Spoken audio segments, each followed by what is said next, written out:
At least 18 people have been killed in Afghanistan after Taliban gunmen stormed a hotel on the outskirts of Kabul.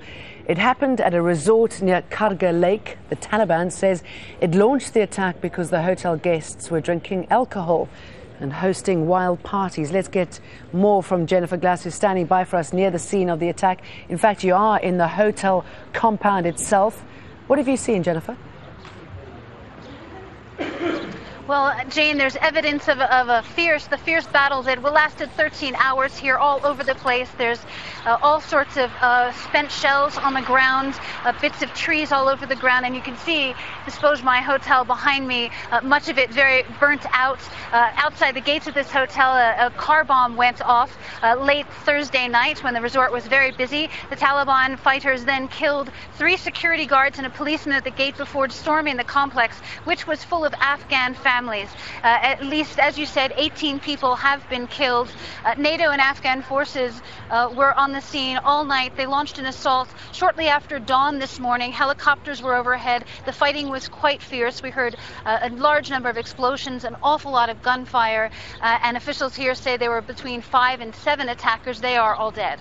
And it's a soft target for the Taliban. What do you think this suggests about the Taliban and their message? Well, the Taliban said that they attacked this hotel because it is favored by foreigners and government officials, but an Afghan spokesman said to me that that was really just a lie, that this is a place for Afghan families, and normally on a Friday afternoon this area would be bustling, would be very, very busy with Afghans enjoying a Friday out.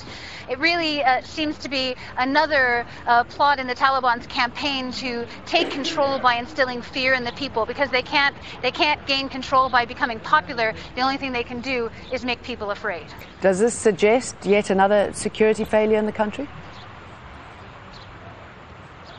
Well, I did ask that of the Afghan government spokesman, who said this was a soft target. It was very, very evident that obviously they couldn't hit anything more serious or harder. This is a very lightly guarded compound, none of the big walls that you see around something that potential targets in the center of Kabul. This is on the outskirts, and perhaps something that no one expected would be attacked, because it is largely frequented by Afghans. Thousands of Afghans come out here every Friday afternoon to enjoy the sunshine, Thursday nights and Fridays to enjoy the sunshine and enjoy the only lake in the Kabul area. So while I think one of the things that we need to look at, though, is that NATO forces came in immediately alongside Afghan forces. There were ground forces immediately alongside the forces. They said that was because it was a complex hostage situation, and that's why the siege lasted 13 hours. All right, thank you for that, Jennifer.